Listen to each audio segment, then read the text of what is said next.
بسم اللہ الرحمن الرحیم۔ علوم قرآن پر کچھ تمہیدی باتیں ہم نے اپنے گزشتہ درس میں عرض کر دی تھیں، اور ایک کمپریہنسو جو ایک ہمارے سامنے میپ ہو سکتا ہے علوم القرآن کا، وہ ہم نے بتا دیا تھا آپ لوگوں کو۔ اب ہم ذرا علوم القرآن کے کچھ موضوعات کو تفصیل سے جاننے کی کوشش کرتے ہیں۔ سب سے پہلے تو علوم القرآن کا تاریخی ارتقاء، علوم القرآن کی جو ہے وہ historical development of Quranic sciences, جس پہ ہم ابھی روشنی ڈالیں گے۔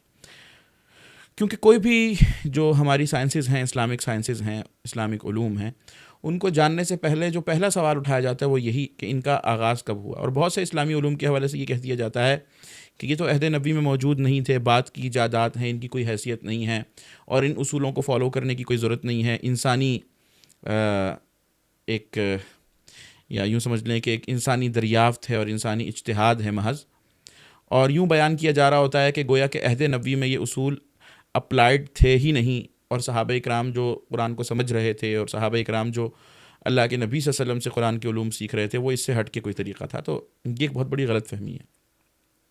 علم حدیث کے حوالے سے بھی اسی طرح کے اعتراضات اٹھائے جاتے ہیں، اور جو اسلامی علوم کا پورا منہج ہے جس علم کے اندر، جسے علم اصول فقہ کہتے ہیں، جو پوری اسلامی علوم کی ایپسٹمولوجی جس سے بیان ہو رہی ہوتی ہے، اس کے حوالے سے بھی یہ اعتراض اٹھا لیا جاتا ہے۔ اچھا، تو ہم اب یہ جائزہ لیتے ہیں کہ علوم قرآن کی جو ہسٹوریکل ڈیولپمنٹ ہوئی ہے وہ کس طرح ہوئی ہے۔ یہ بات تو آپ لوگوں نے جان لی کہ علوم قرآن میں جو مباحث آتے ہیں اس میں ایک اہم مبحث یا اہم ٹاپک جو ہے وہ ہے علم تفسیر، اسباب نزول۔ اس کے علاوہ اور بھی بہت سارے ٹاپکس ہیں جو علوم قرآن کے تحت ہم نے آپ کو بتائے۔ تو آپ یہ بات سمجھیں کہ اسباب نزول کو صحابہ اکرام سمجھا کرتے تھے، اسباب نزول صحابہ اکرام جانا بھی کرتے تھے، اور باقاعدہ صحابہ اکرام سے بہت سے ایسے آثار ملتے ہیں، اللہ کے نبی کے صحابہ نے اللہ کے نبی سے باقاعدہ یہ چیزیں روایت کی ہیں، احادیث کے اندر موجود ہیں، صحابہ کے آثار میں موجود ہیں کہ یہ آیت فلاں موقع پہ نازل ہوئی اور فلاں سچویشن میں نازل ہوئی، نزلت فی کذا و نزلت فی کذا، اس سچویشن میں نازل ہوئی، فلاں شخص کے بارے میں نازل ہوئی۔ تو اسباب نزول عہد نبوی سے اپلائیڈ نظر آتے ہیں آپ کو۔ تو علوم القرآن کا جو ایک اہم مبحث ہے، علوم القرآن کا جو ایک اہم مبحث ہے اسباب نزول، وہ عہد نبوی میں بھی موجود تھا، اور صحابہ اکرام اسے سمجھا کرتے تھے اور اللہ کے نبی سے بیان بھی کیا کرتے تھے، اور اللہ کے نبی صلی اللہ علیہ وسلم ان کو بتایا بھی کرتے تھے کہ یہ آیت فلاں صحابی کے بارے میں نازل ہوئی، فلاں سچویشن پر نازل ہوئی، اور اس کا باقاعدہ صحابہ بعد میں علم حاصل کیا کرتے تھے۔ تابعین صحابہ سے یہ چیز سیکھا کرتے تھے، تابع تابعین اپنے اساتذہ سے یہ چیز سیکھا کرتے تھے، اور یہ چیز پورے ایک تسلسل کے ساتھ ہماری علمی روایت کا حصہ بنی جو عہد نبی میں موجود تھی۔ دوسری چیز تفسیر ہے قرآن کریم کی۔ تو تفسیر بھی اللہ کے نبی سے صحابہ کرام پوچھا کرتے تھے کہ یا رسول اللہ، اس آیت کی تفسیر کیا ہے، اس آیت کا معنی کیا ہے۔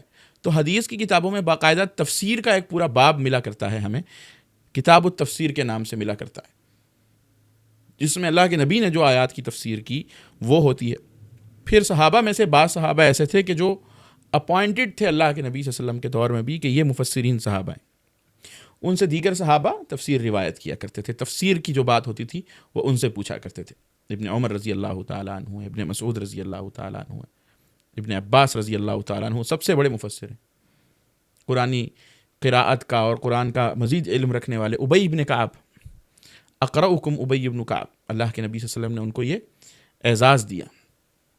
تو یہ ساری چیزیں بھی عہد نبی میں موجود تھیں، اس طرح کی ٹرمز موجود نہیں تھیں غالباً، لیکن ان کا جو اصل مفہوم ہے اور جو تصور ہے وہ موجود ہے۔ تو کوئی بھی علم آگے نہیں بڑھ سکتا انسانی تاریخ میں، اور کوئی بھی علم ترقی نہیں کر سکتا اگر تصورات کو اصطلاحات کے عمل میں ڈھالنے کا یہ سلسلہ رک جائے۔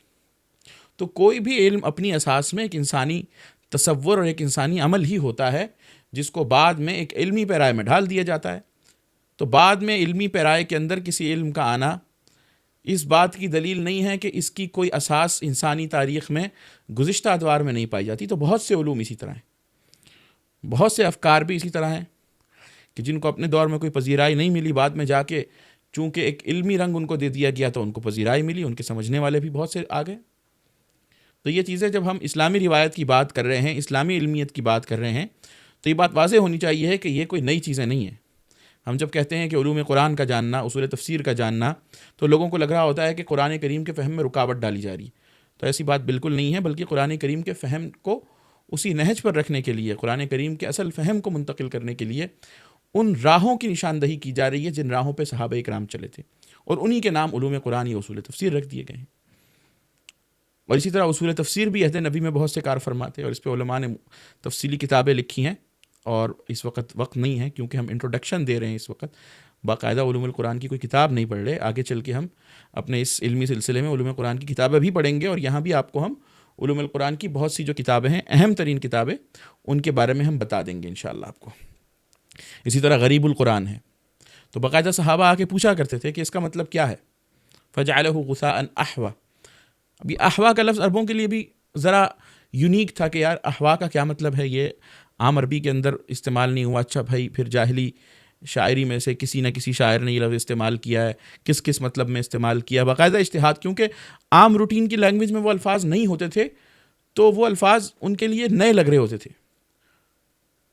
اور بسا اوقات قرآن کریم ایسے الفاظ لے کر آتا تھا کہ یہ الفاظ عربی کی فصاحت اور بلاغت کا اعلیٰ ترین مظہر ہیں، اور تم فصاحت اور بلاغت کے سب سے بلند ترین مقام پہ کھڑے ہونے کے دعوے دار ہو اور اس قرآن کو جھٹلا رہے ہو. کس طرح تم اس قرآن کریم کو جھٹلاتے ہو؟ یہ ان کے لیے چیلنج بھی تھا. تو یہ بھی قرآن کریم کا جو ایک علوم قرآن کا ایک موضوع ہے، یہ وہاں پر عہد نبی کے اندر موجود ہے، صحابہ کرام میں موجود رہا ہے. قرآن کریم کی کتابت جو ہے اس کے حوالے سے دیکھیں تو کتابت علوم قرآن کا ایک مبحث ہے، ہم نے پڑھا پیچھے. تو یہ بھی عہد نبی کے اندر لکھوانا اللہ کے نبی نے شروع کیا تھا. صحابہ لکھا کرتے تھے، مختلف چیزوں پہ لکھا کرتے تھے، ظاہر ہے انہی چیزوں سے جمع ہو کر بعد میں قرآن کریم مصحف میں مرتب ہوا. تو باقاعدہ سنت کے اندر، اللہ کے نبی کی احادیث کے اندر ان ساری چیزوں کا بیان ہے. اور علوم القرآن میں حدیث کا سنت کا بہت بڑا کردار ہے. سنت میں آپ کو علوم القرآن کے بہت سے جو علوم ہیں، بہت سے مباحث ہیں، وہ مل جائیں گے اللہ کے نبی کی. ویسے باقاعدہ جو ہے وہ ایک کتاب بھی ہے جس کا نام ہے علوم القرآن فی السنت النبویہ. تو اللہ کے نبی کی جو سنت کے اندر، اللہ کے نبی کی جو روایات کے اندر، اللہ کے نبی کے جو احادیث کے ذخیرے کے اندر، اور صحابہ اکرام کے ذریعے سے ہمیں جو علوم القرآن ملتے ہیں، وہ کون کون سے ہیں اور کس طرح ہمیں ملتے ہیں، اس کتاب میں وہ مفصل بیان ہو گیا ہے. تو یہ بات بنیادی طور پر سمجھ لینی چاہیے کہ علوم القرآن ایسی چیز نہیں ہے جو بعد میں ایجاد ہوئی ہو. اپنے کانٹینٹ کے اعتبار سے علوم القرآن قدیم علم ہے. اپنے انداز کے اعتبار سے جو اس کو کمپلائنٹ کر دیا ہے، اس کو جو آرگنائزڈ کر دیا ہے اس علمی صورت کے اندر، اس کتابی صورت کے اندر، اس فنی صورت کے اندر، یہ نیا ہو سکتا ہے. اور یہ ایک اجتہادی چیز ہے جو چلتی رہے گی. ظاہر سی بات ہے، ہر عہد کے اندر، ہر دور کے اندر ان تصورات کو منتقل کرنے کے لیے نئے الفاظ اختیار کیے جائیں گے اور نیا انداز اختیار کیا جائے گا، لیکن اصل جو کانٹینٹ ہے وہ وہی رہے گا. اب ہم ذرا جائزہ لے لیتے ہیں علوم قرآن پہ لکھی گئی کتابوں کا، یا علوم قرآن کے جو ہم نے بہت سے مباحث پڑھے ہیں ان میں سے کسی نہ کسی ایک مبحث پر لکھی ہوئی کوئی کتاب. یہ جو عہد جو قرون اولیٰ کے اندر یا بعد کے ادوار کے اندر جو ہم نے بتایا آپ کو علوم قرآن کے تصورات پائے جا رہے تھے، تو ان پر کتابیں پھر کون سی لکھی گئیں؟ تو ہر موضوع پہ الگ الگ کتابیں لکھی گئیں. اسباب نزول پر الگ کتاب لکھی گئی ہے، اور اسباب نزول پر مختلف کتابیں لکھی گئی ہیں، بہت سی کتابیں لکھی گئی ہیں. پھر ناسخ اور منسوخ پر بہت سی کتابیں لکھی گئی ہیں، قراءات پر لکھی گئی ہیں. تو علی بن مدینی رحمہ اللہ بہت بڑے محدث ہیں، امام المحدثین ہیں، ان کی کتاب ہے اسباب النزول پر. اسی طریقے سے ناسخ اور منسوخ پر جو ہے وہ ابو عبیدہ قاسم بن سلام رحمہ اللہ، جو بہت بڑے آدمی تھے اسلامی روایت کے، ان کی کتاب ہے. اسی طرح عجائب علوم القرآن ابن ابی داود السجستانی کی کتاب ہے، بہت معروف کتاب ہے، اور علوم القرآن کے بہت سے مباحث اس کے اندر ذکر کیے گئے ہیں. اسی طریقے سے جو ہے وہ مصاحف کے نام سے قرآن نسخوں پر تحقیق کی کتابیں موجود ہیں. اور پھر تیسرا جو ایک بہت بڑا سورس ہے علوم القرآن کا، سنت نبوی اور علوم القرآن کی کتابوں کے بعد وہ تفسیر کی کتابوں کے مقدمات ہیں. قرآن کریم کی جو تفاسیر لکھی گئیں، ہر تفسیر کے شروع میں ایک مقدمہ ہوتا ہے، انٹروڈکشن، اور اس انٹروڈکشن کے اندر انہوں نے بتایا ہوتا ہے کہ ہمارا تفسیر کا انداز کیا رہا ہے. تو اس میں انہوں نے علوم القرآن بیان کر دیے ہوتے ہیں. کوئی بھی تفسیر ہو، آپ اردو کی تفسیر دیکھ لیں کوئی، اس میں بھی علوم القرآن کے کچھ نہ کچھ مباحث آسان انداز کے اندر بیان کر دیے ہوں گے. تو مفسرین کی جو کتابیں ہیں وہ علوم القرآن کا ایک بہت بڑا ذخیرہ ہے، اور بعض نے مختصر انداز میں اور بعض نے تفصیلی انداز میں اپنی تفاسیر کے اندر جو ہے علوم القرآن کو بیان کر دیا گیا ہے۔ اسی طرح 3 صدی ہجری کے ایک بہت بڑے عالم ہیں ابن قتیبہ رحمہ اللہ، انہوں نے علوم القرآن کے ایک بہت بڑے پہلو پر کام کیا جس کا نام ہے تأویل مشکل القرآن۔ ہم نے بتایا تھا مشکل القرآن ایک علوم قرآن کا ایک مبحث ہے، اس پر انہوں نے کام کیا، اور انہوں نے قرآن پر کیے جانے والے جو اعتراضات ہیں، جو اس وقت باطل افکار رکھنے والوں نے قرآن کریم پر اعتراضات کیے تھے، ان کو واضح کیا ہے، ان کے دلائل جو ہیں وہ بیان کیے ہیں، ان پر رد کیا ہے، اور بڑے زبردست انداز سے جو ہے جواب دیا ہے۔ قرآنی علوم کے طلباء کو چاہیے کہ ان کتابوں کو بھی اپنے مطالعے میں رکھیں۔ تو اس میں ایک چیز یہ ہوتی ہے کہ قرآن کے معانی کی وضاحت کی اصل یہاں پہ معنی مراد کیا ہے، پھر کانٹیکسٹ کے اعتبار سے معنی کیا ہوگا، یعنی ایک پرابلم کریٹ ہو گئی، سمجھ میں نہیں آ رہا کہ یہاں پر کیا مطلب مراد لیا جائے گا، اس کے سیاق میں کیا مطلب ہوگا۔ تو بہت سے لوگوں نے اس طرح قرآن کریم پہ اعتراضات وارد کر دیے کہ دیکھو جی یہاں پہ یہ لفظ آ گیا، اس کا یہ مطلب آ گیا، یہ تو اس طرح نہیں ہونا چاہیے تھا، گرامر کے اعتبار سے ہو یا معنی کے اعتبار سے ہو، مختلف اعتبارات سے لوگوں نے جو ہے وہ کیڑے نکالنے کی کوشش کی، نعوذ باللہ۔ تو ابن قتیبہ نے تاویل مشکل القرآن کے اندر ان چیزوں کا جواب دیا، اور قرآن کریم کے جو کانسیپٹ ہیں ان کو واضح کیا ہے دلائل سے۔ تو علوم قرآن کے مختلف شعبوں پر ہر دور کے اندر کام ہوتا رہا ہے، ابتدائی ادوار کے اندر بھی کام ہوا ہے، اور مختلف جو شعبے ہیں علوم القرآن کے، ہر شعبے پر مستقل کتابیں آئی ہیں۔ یوں نہیں ہوا کہ علوم القرآن کے اس علم کی جتنی بھی شاخیں ہیں یا اس علم کے جتنے بھی ذیلی مباحث ہیں ان کو ایک ساتھ مرتب کر کے ایک کتاب لکھ دی گئی ہو، ایسا بعد کے ادوار میں ہوا یقیناً، لیکن مختلف جو موضوعات ہیں ان کو لے کے، جیسے تدوین قرآن پر ہوتی رہی ہے، غریب القرآن پر کتابیں لکھی گئی ہیں، ناسخ اور منسوخ پر لکھی گئی ہیں، اسباب النزول پر کتابیں لکھی گئی ہیں، تو ہر دور کے اندر کتابیں لکھی جاتی رہی ہیں تو اور ہمارے سامنے آتی رہی ہیں۔ اب ایک اور چیز ہمیں سمجھنے کی ضرورت ہے کہ اصول تفسیر اور علوم القرآن کا باہمی ربط کیا ہے۔ اصول تفسیر اور علوم القرآن کا ربط سمجھنے کے لیے 3 باتیں ہمارے ذہن میں ہونی چاہیے۔ پہلی چیز جو ہمارے سامنے ہے وہ ہے علوم القرآن، دوسری چیز ہے اصول تفسیر، تیسری چیز ہے تفسیر۔ اب ہم یہ بات سمجھیں گے کہ ان 3 عنوانات میں سے سب سے زیادہ کمپریہنسو کون سا ہے۔ ظاہر سی بات ہے علوم القرآن ہے، تو تفسیر بھی علوم القرآن کا حصہ ہے، اصول تفسیر بھی علوم القرآن کا حصہ ہے، اور یہ سارے علوم ایک دوسرے سے جڑے ہوئے ہیں، ان کا سب کا ایک دوسرے سے گہرا تعلق ہے۔ تفسیر کا علوم قرآن سے ہے، اصول تفسیر کا ہے، اور ان کا باہمی ایک دوسرے سے ربط ہے۔ لیکن بعد کے دور کے اندر یہ مستقل فن بن گئے، مستقل علم کی صورت اختیار کر گئے۔ تفسیر ایک الگ پورے فن کی صورت میں آیا، اصول تفسیر ایک پوری الگ صورت میں آ گیا، علوم القرآن پھر الگ آ گیا، اگرچہ اساسی طور پر یہ سارے ایک دوسرے کے معاون علوم ہیں۔ تو ان کا آپس میں گہرا تعلق ہے، اور ہر ایک فن کی جو ہے دوسرے کے اعتبار سے ضرورت رہتی ہے۔ علوم قرآن پہ الگ الگ کتابیں لکھی گئیں، ہم نے آپ کو بتا دیا کچھ، اور کچھ کتابیں آگے بھی آئیں گی۔ اصول تفسیر پر پھر مستقل فن کے اعتبار سے الگ الگ کتابیں لکھی گئیں۔ ایک تو اصول تفسیر علوم القرآن کے ذیل میں آ رہا ہے، اس کے ضمن میں آ رہا ہے، اور ایک پھر اس کو باقاعدہ الگ طور پر لے کر اس پر پھر تفصیلی کتابیں لکھی گئی، یعنی علوم القرآن کا ایک جو پارٹ ہے اس پر الگ سے کتابیں ہوئیں پھر، اور اس میں پھر ہمارے سامنے ایک الگ پورا علم وجود میں آیا، اور اس میں بہت سی نئی نئی چیزیں بھی پھر ہمارے سامنے وجود میں آئیں جو ہم نے دیکھی اصول تفسیر کے اندر۔ تو اصول تفسیر مستقل علم کی صورت میں ہمارے سامنے بہت بعد میں آیا۔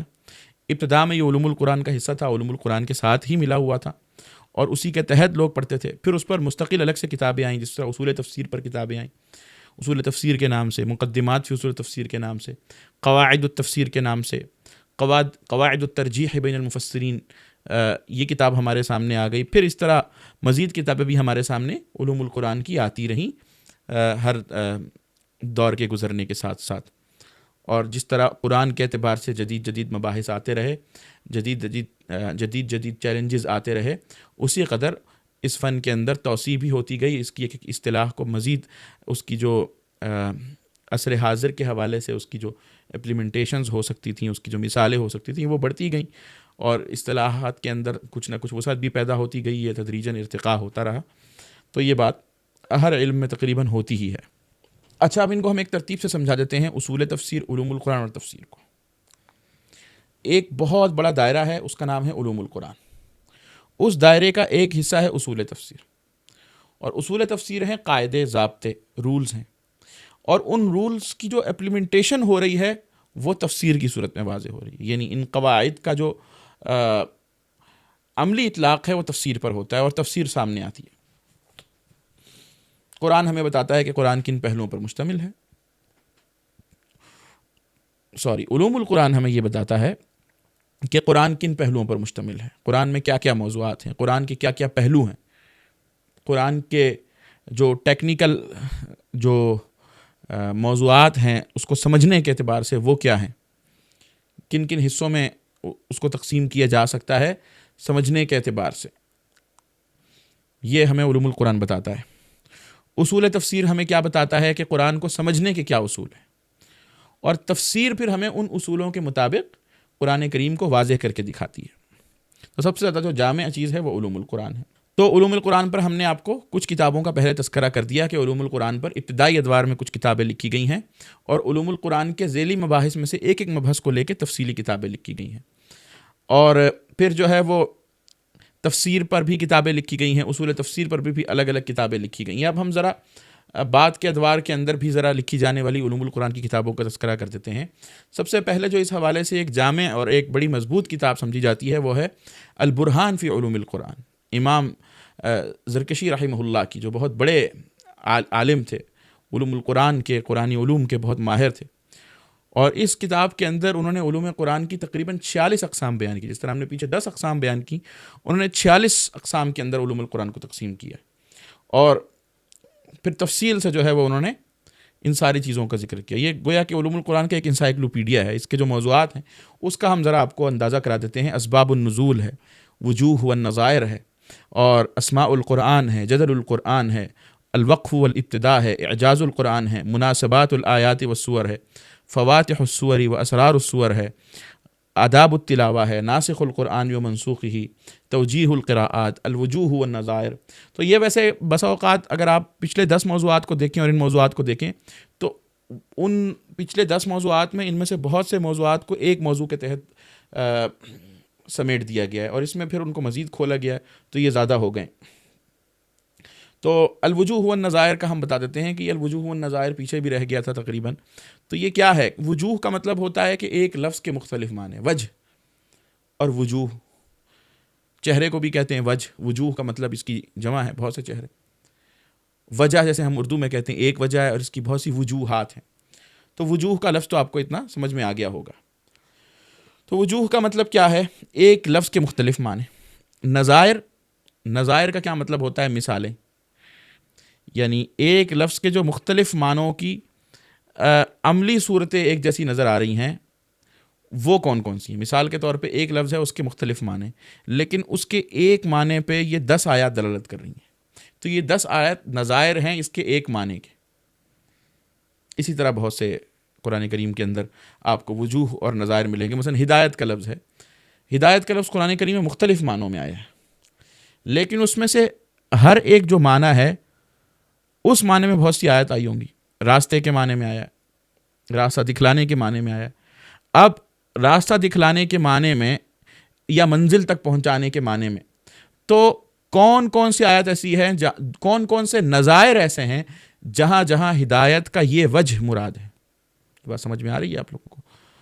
وجوہ اور نظائر، تو وہ جو مثالیں ہیں وہ اس کی عملی صورت ہوں گی۔ تو وجوہ نظائر قرآن کا بڑا دلچسپ علم ہے، قرآن کے طالب علم کو اس حوالے سے بہت ہی دلچسپی ہوگی اگر وہ، اور بہت ہی لطف اس کو محسوس ہوگا جب وہ قرآن کریم کے ان تصورات کو سمجھ کے قرآن کے فہم میں غوطہ زن ہوگا۔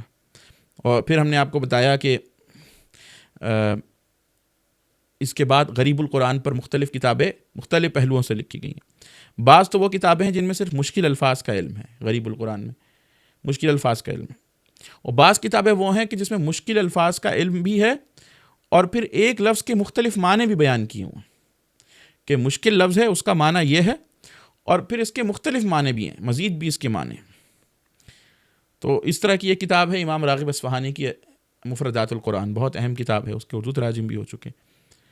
تو مثال کے طور پہ ایک لفظ ہے، اس کی گہری سمجھ جو ہے وہ آپ کو اس کتاب کے اندر آ جائے گی. اس ایک لفظ کا مطلب اصل میں کیا ہے، پھر اس کے مختلف معنی مختلف کانٹیکسٹ میں کیا کیا ہوتے ہیں، یہ ساری چیزیں. اچھا، ہم نے جو وجوہ اور نظائر کا آپ کو پیچھے بتایا، اس کے حوالے سے کچھ قاعدے، کچھ اصول بھی ہم آپ کو عملی مثالوں کی صورت میں دے دیتے ہیں تاکہ مزید یہ چیز کلیئر ہو جائے. مثال کے طور پہ، اچھا، بعض قاعدے، بعض اصول وجوہ اور نظائر کی کتابوں میں بیان ہوئے ہیں کہ کس طرح آپ نے سمجھنا ہے. یعنی ایک ہی لفظ کے مختلف معنی اگر آ رہے ہیں تو کہاں پہ کون سا معنی مراد ہوگا، کس کانٹیکسٹ میں آپ پتہ لگائیں گے کہ اچھا یہاں پہ اس کا معنی یہ ہے. ہدایت کے بہت سے مطلب ہیں، تو آپ کو کیسے پتہ چلے گا کہ یہاں ہدایت کا یہ والا مطلب مراد ہے. تو اس کے اصول جو ہیں وجوہ اور نظائر کی کتابوں میں بیان ہوئے ہیں. اب ایک قاعدہ اس میں سے آپ سمجھ لیں کہ قرآن میں بروج کا لفظ جو ہے ستاروں کے لیے بولا جاتا ہے. بروج کا لفظ جو ہے قرآن میں، اس کا مطلب ہے ستارے. عام طور پر عمومی قاعدہ یہ ہے کہ بروج کا لفظ جہاں ہے اس کے معنی ستارے ہیں، والسماء ذات البروج. لیکن ایک جگہ ایسی ہے کہ جہاں پہ بروج کا لفظ قلعے کے لیے آیا ہے، اینما تکونوا یدرککم الموت ولو کنتم فی بروج مشیدہ. اب یہ ایک قاعدہ بیان کر دیا گیا ہے کہ یہاں پہ اس کے علاوہ جتنے بھی بروج آ رہے ہیں وہ اس کے لیے ہیں. اب اس میں علماء نے غور و فکر کر کے، لغت کو دیکھ کر، قرآنی سیاق کو دیکھ کر یہ قاعدہ اخذ کیا ہے. اسی طرح قرآن کریم میں ایک لفظ ہے بعل، انا عجوز وہذا بعلی شیخا، کہ میں بوڑھی ہوں اور میرا شوہر یہ بوڑھا ہو گیا. قرآن کریم کی آیت میں ہے نا. اسی طرح اور بھی مختلف جگہوں پہ آیا ہے بعل کا لفظ. تو اب ایک قاعدہ اس میں علماء نے جو وجوہ اور نظائر کی کتابوں میں بیان کیا ہے وہ کیا ہے کہ بعل کا لفظ قرآن میں جہاں بھی آیا ہے اس سے مراد ہے شوہر، سوائے ایک جگہ کے. ایک جگہ کون سی ہے کہ وہ اتدعون بعلا وتذرون احسن الخالقین اللہ ربکم ورب آبائکم الاولین، کہ تم بعل کو پوچھتے ہو. تو یہاں بعل اسپیسیفکلی یہاں پہ آیا ہے اس بت کے نام کے لیے کہ بعل بت کا نام ہے، باقی بعل کا مطلب وہ ہے. تو اس طرح کے بہت سے قواعد، بہت سے اصول وجوہ اور نظائر کی کتابوں میں بیان ہوئے ہیں، جن کو دیکھ کے انسان کو قرآن کو سمجھنے میں مزید گہرائی حاصل ہوتی ہے، مزید شرح صدر اس کو حاصل ہوتا ہے، اور مزید بہتر طریقے سے وہ قرآن کو سمجھ سکتا ہے اور غلطی میں نہیں پڑتا. ایک اور کتاب جو علوم القرآن کے حوالے سے بہت اہم ہے، البرہان کے بعد، زرکشی کی کتاب کے بعد، وہ ہے الاتقان فی علوم القرآن. الاتقان فی علوم القرآن، یہ نام اپنے پاس آپ لوگ ضرور نوٹ کیجئے اور ان کتابوں کے مقدمات کو یا ان کتابوں کو ذرا دیکھنے کی کوشش بھی کیجئے.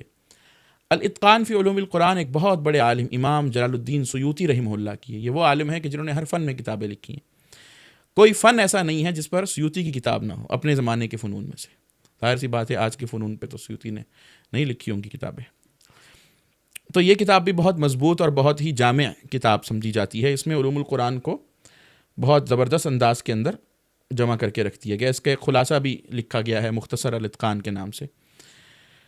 تو اس کے علاوہ ایک اور کتاب جو آج عصر حاضر کے اندر لکھی گئی ہے، ہم نے جس طرح آپ کو مقدمے میں بتایا مساعد بن سلیمان الطیار کا، کہ وہ اس وقت علوم قرآن کے سب سے بڑے علماء میں سے ایک شمار ہوتے ہیں. ان کی کتاب المحرر فی علوم القرآن، مساعد بن سلیمان الطیار کی کتاب، جدید اسلوب میں ہے، منظم انداز کے اندر ہے، علوم قرآن کو پیش کرتی ہے اور بڑے اچھے انداز میں پیش کرتی ہے. آسان انداز ہے اس کا آج کے دور کے اندر سمجھنے کے لیے. علوم القرآن کی کتابوں میں سے ایک اور کتاب بھی مباحث فی علوم القرآن، شیخ مناع القطان جو بہت بڑے عالم تھے، ان کی کتاب ہے مباحث فی علوم القرآن، جو بہت سے مدارس کے نصاب میں شامل ہے اور پڑھائی جاتی ہے. تو یہ علوم القرآن کی کچھ کتابیں ہیں جن کو دیکھ کے انسان علوم قرآن کے ان مباحث کو سمجھ سکتا ہے. اردو میں آپ کو بتا دیتا ہوں، علوم القرآن پر 2 جلدوں میں کتاب ہے، مولانا ڈاکٹر گوہر رحمان صاحب کی کتاب ہے. اسی طرح مفتی تقی عثمانی صاحب کی کتاب ہے علوم القرآن پر، بہت اچھی کتاب ہے. اور اسی طرح مزید بھی کچھ کتابیں لکھی گئی ہوں گی، لیکن یہ 2 کتابیں بہت اہم ہیں علوم القرآن پر، اردو زبان میں لکھی جانے والی کتابوں میں. اور اردو کی تفسیری جو کتب ہیں ان کے مقدمات میں بھی علوم القرآن کے کچھ نہ کچھ آثار پائے جاتے ہیں. تو ایک طالب علم ان کو بھی ضرور دیکھ سکتا ہے. تو اب ہم تھوڑی سی اصول تفسیر کی کتابیں بھی بیان کر دیتے ہیں کہ ایک طالب علم نے جب اصول تفسیر کو دیکھنا ہے تو وہ کن کتابوں میں جا کے دیکھے گا. تو جب ہم اصول تفسیر کی کتابیں بیان کر رہے ہوتے ہیں تو سب سے پہلے ہمارے ذہن میں جس کتاب کا نام آتا ہے وہ ہے المقدمہ فی اصول التفسیر. المقدمہ فی اصول التفسیر شیخ الاسلام ابن تیمیہ رحمہ اللہ کی کتاب ہے، اور ایک مختصر سا رسالہ ہے جس کی شرح بھی ہوئی ہے. اور اس کی شرح ڈاکٹر مساعد بن سلیمان الطیار نے بھی کی ہے جو بہت اچھی ہے، اور یوٹیوب پہ ریکارڈڈ بھی آپ کو عربی زبان میں مل جائے گی، اور انشاءاللہ ہمارے آگے کے نصاب میں یہ شرح شامل ہوگی، اسے ہم تفصیل سے علوم القرآن کے اصول تفسیر کے فن میں پڑھیں گے انشاءاللہ۔ اچھا، اس میں کیا کیا چیزیں بیان ہوئی ہیں، ان کے بنیادی مباحث بھی ہم بیان کر دیتے ہیں۔ اصول تفسیر، قرآن کریم کی تفسیر کے جو کامن رولز ہیں وہ کیا ہیں، قرآن کی تفسیر قرآن سے کرنی ہے، قرآن کی تفسیر سنت سے کس طرح کرنی ہے، قرآن کی تفسیر اقوال صحابہ سے کس طرح ہوگی، قرآن کی تفسیر تابعین کے اقوال میں کس طرح ہے، اختلاف جو تفاسیر میں ہوا ہے، مثال کے طور پہ اب یہ لوگ کہتے ہیں کہ بھئی کس کی تفسیر پڑھیں، کون سی تفسیر دیکھیں، اتنی ساری تفسیریں، ایک ہی آیت کی مختلف تفسیریں، تو اس حوالے سے بھی اصول تفسیر میں بات واضح کی جاتی ہے کہ اختلاف تفسیر میں اصل میں ہوتا کیوں ہے، پھر اختلاف کی قسمیں کون کون سی ہیں، اختلاف ایک اختلاف تنوع ہے، ایک اختلاف تضاد ہے، اس کو پھر تفصیل سے بیان کیا گیا کہ اختلاف تنوع کیا ہوتا ہے، اختلاف تضاد کیا ہوتا ہے، ان کی مثالیں پھر بیان کی گئی ہیں۔ تو جو دیکھنا چاہے اصول تفسیر کو وہ اس کتاب کو لازمی دیکھے، مقدمہ اصول تفسیر کو پڑھ لے۔ اور پھر اس کے بعد ایک اور کتاب ہے فصول فی اصول التفسیر۔ فصول فی اصول التفسیر بھی یہ شیخ مساعد بن سلیمان الطیار ہی نے یہ ابن تیمیہ کی اس کتاب کو سامنے رکھتے ہوئی ایک آسان انداز کے اندر ایک کتاب مرتب کی ہے۔ یہ ابن تیمیہ کی گفتگو کو بھی جمع کر دیتی ہے اور اس میں پھر اضافہ بھی ہے اور آسان انداز میں، یہ ابتدائی طالب علموں کے لیے بہت اچھی کتاب ہے، فصول فی اصول التفسیر مساعد بن سلیمان الطیار کی۔ تو یہ 5 کتابیں ہم نے آپ کو بتا دی ہیں، 3 علوم القرآن کی بتا دی ہیں اور 2 اصول تفسیر کی بتا دی ہیں، غالباً طلبہ علم کے لیے اتنی کتابیں کافی ہیں۔ اور یہ بات آپ کو پتہ چل ہی گئی ہے تقریباً کہ اصول تفسیر کو اب پڑھنا کیوں ضروری ہے، علوم القرآن کو پڑھنا کیوں ضروری ہے، اور کیوں ہمیں ان کتابوں کی طرف رجوع کرنا چاہیے قرآن کریم کو سمجھنے کے لیے، یہ سارے موضوعات کیوں ضروری ہیں ایک باقاعدہ جو قرآن کا طالب علم ہے۔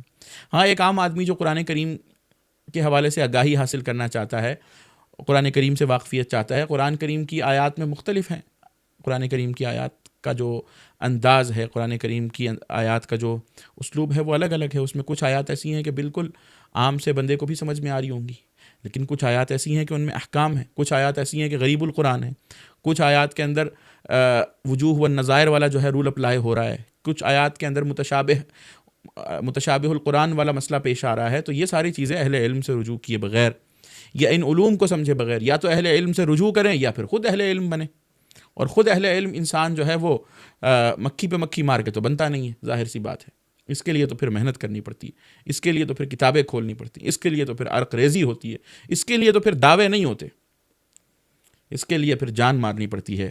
علم ایسی سستی چیز نہیں ہے کہ آپ کو سستے بازاروں کے اندر پڑی ہوئی مل جائے اور ہر کونے خدرے میں آپ کو نظر آ جائے، نہیں، یہ بڑی قیمتی چیز ہے، اور یہ آپ سے آپ کی ساری قیمتی چیزیں مانگتی ہے، آپ کا وقت بھی، آپ کی توانائی بھی، آپ کی صلاحیتیں بھی، یہ سب چیزیں لگتی ہیں، تب آپ کو علم کا کچھ حصہ اللہ کے فضل و کرم سے مل جاتا ہے، اس کے بغیر نہیں ملتا، یہ بات یاد رکھی جائے۔ تو قرآن کریم کو سمجھنے کے لیے انسان کیا کرے، اصول تفسیر کو سمجھے، علوم القرآن کا علم حاصل کرے، ان کو جانے، اور پھر تفاسیر کی طرف رجوع کرے۔ اب دیکھیں، ایک بات ہمارے یہاں ایک ٹرینڈ چل پڑا ہے کہ جناب طالب علموں کو بتایا جا رہا ہے کہ آپ تفسیر ابن کثیر پڑھا کریں، آپ تفسیر طبری پڑھا کریں۔ ہمارے اکثر ابتدائی درجے کے جو طالب علم ہیں وہ تفسیر طبری اٹھا کے بیٹھے ہوئے ہوتے ہیں۔ اب ایک تو نیا ٹرینڈ بھی آ گیا ہے کہ ابن عباس کی ایک تفسیر ہے تنویر المقباس، تو وہ اٹھا کے آپ دیکھیں، حالانکہ وہ ابن عباس کی لکھی ہوئی کوئی کتاب نہیں ہے، ابن عباس کے تفسیری اقوال کسی نے ایک تھیسس میں جمع کی ہیں اپنے، تو یہ چیز بھی چل پڑی ہے۔ تو اس کے نتیجے میں کیا ہوتا ہے کہ ایک شخص جب تفسیر کی کتاب میں داخل ہوتا ہے، اس میں اس کو ایک ہی آیت میں مختلف اقوال ملتے ہیں، تفسیری اقوال کے ایک جنگل کے اندر وہ داخل ہو جاتا ہے، جس میں جس قدر وہ آگے جا رہا ہوتا ہے اطمینان کے بجائے بے یقینی اس کے اندر پیدا ہوتی جا رہی ہوتی ہے، تذبذب اس کا بڑھتا جا رہا ہوتا ہے، شک اور وہم اور عجیب عجیب سوالات کہ یار یہ قرآن کی ایک آیت نہ ہوئی، کوئی چیزتاں ہو گیا، کوئی پہیلی ہو گئی کہ قال ابن عباس قال الضحاک قال السدی وقال سفیان وقال ابن مسعود وقال ابن عباس وقال علی ابن ابی طالب اور وقال چلتا آ رہا ہے۔ بھائی میں کس قول پہ جا کر کھڑا ہو جاؤں اور میں کیسے سمجھوں کہ قرآن میرے لیے کیا بات کر رہا ہے یہاں پر؟ تو ظاہر سی بات ہے ایسے لوگوں کے لیے ہم وہی تفسیریں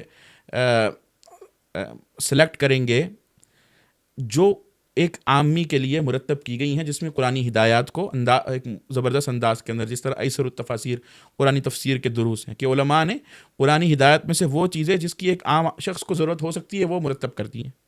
یہ اسی طرح شیخ عبد الرحمن ناصر السعدی کی کتاب ہے، اس کو ہم عام بندے کے لیے جو ہے وہ سجیسٹ کریں گے۔ ظاہر سی بات ہے یہ جو تفسیریں ہیں بڑی بڑی، یہ انسائکلوپیڈیا ہے تفسیر کا، یہ تفسیر کی ایک کتاب نہیں ہے، یہ تفسیر کا انسائکلوپیڈیا ہے۔ انسائکلوپیڈیا کے اندر جب ایک بندہ کسی بھی فن کے داخل ہوتا ہے، اس کو جب علوم کی بنیادی ٹرمز کا نہ معلوم ہو، علوم کی حدود کا نہ معلوم ہو، اس کے تاریخی ارتقاء کا نہیں معلوم ہو، اس کی میتھڈالوجی کا نہیں معلوم ہو، تو ظاہر سی بات ہے انسائکلوپیڈیا اس کے کسی کام کا نہیں ہے۔ انسائکلوپیڈیا کام ہی متخصص کے آتا ہے، عامی کے اور بالکل مبتدی بگنر کے نہیں کام آتا انسائکلوپیڈیا۔ یہ بات تو آپ کو پتہ ہے، کامن سینس کی بات ہے۔ تو جب ایک شخص علوم القرآن اور تفسیر کے فن کو چھوڑے بغیر علوم القرآن اور تفسیر کے فن کو دیکھے بغیر، سمجھے بغیر براہ راست تفسیر کی کتاب میں آتا ہے اور تفسیر پڑھنا شروع کر دیتا ہے، تو اس کو بہت سی باتیں نہیں سمجھ میں آتی، وہ مختلف اقوال میں الجھ جاتا ہے، نتیجے تک نہیں پہنچ پا رہا ہوتا۔ تو اس کے لیے بھی اچھا طریقہ کیا ہے کہ ایک شخص اگر واقعی طالب علم بننا چاہتا ہے دین کا، قرآن کریم کو اپنی اصل بنیادوں سے سمجھنا چاہتا ہے اور اپنا وقت اپنی جان لگانا چاہتا ہے دین کے علم کو سیکھنے کے لیے، آج کل ہر ایک کو شوق ہو چکا ہے کہ وہ اس وقت کسی کرسی پر بیٹھ کر علم کی طرف نسبت داغ دے اور علم کی نسبت کا جو ہے وہ ایک دعویٰ کر دے، اور لیکن محنت بالکل نہ کرے، کوشش بالکل نہ کرے، ایک کتاب بھی اسے کسی فن میں نہ پڑھنی پڑے، کسی فن کی بنیادی چیزیں بھی نہ سیکھنی پڑیں، ایک گھنٹہ بھی روزانہ اس کو نہ نکالنا پڑے، تو این خیال است و محال است و جنو، یہ خام خواہ کی خام خیالی ہے اور بے وقوفی ہے، اور ایسی بے وقوفی ہے کہ شاید دنیا کے بے وقوفوں کا اس بات کی بے وقوفی ہونے پر اجماع ہو کہ ایک شخص بغیر محنت کے چاہ رہا ہے کہ وہ اپنے آپ کو علم کی طرف منسوب کر دے، اور لوگوں سے یہ دعویٰ بھی، وہ لوگوں سے یہ مطالبہ بھی کرے کہ اسے اہل علم شمار کر لیا جائے۔ یہ بہت ہی بڑی بات ہے۔ تو لوگ اپنی زندگیاں لگایا کرتے تھے چیز کو سمجھنے میں، اپنی جانیں لگایا کرتے تھے۔ اتنی کتابیں جو ہمارے سامنے یہ آئی ہوئی ہیں ایک ایک فن میں، یہ ایسا نہیں آئیں، مکھی پر مکھی مار کر نہیں آئی ہیں، پڑھ کے آئی ہیں، محنت کر کے آئی ہیں۔ تو جب ایک شخص علوم القرآن کو بھی پڑھتا ہے، پھر علوم القرآن میں جو خاص طور پر اصول تفسیر ہیں ان کو بھی سمجھتا ہے، پھر قرآن کو پڑھتا ہے، پھر قرآن کی تفسیر پڑھتا ہے، تو اس کو ہر قول اس کی صحیح جگہ پہ رکھنا آ جاتا ہے، اس کو ہر معنی کو صحیح جگہ پہ رکھنا آ جاتا ہے، کیونکہ اس کو اصول پتہ ہوتے ہیں۔ مفسرین نے جو یہ بڑی تفسیریں لکھی ہوتی ہیں ان اصولوں کو سامنے رکھ کے لکھی ہوتی ہیں، انہیں اپنے مقدمات میں لکھی ہوتی ہیں۔ ہمارے یہاں ایسے حضرات پیدا ہو گئے ہیں جو اردو ترجمہ پڑھتے ہیں تفسیروں کا، وہ بھی مقدمے کے بغیر، اور علم کے دعوے دار بنے بیٹھے ہوتے ہیں۔ تو یہ اس طرح نہیں ہے، علم اپنی اساس کے ساتھ بندے کو لینا پڑتا ہے، اپنی بنیادوں کے ساتھ لینا پڑتا ہے، اپنے طریقے کے ساتھ لینا پڑتا ہے۔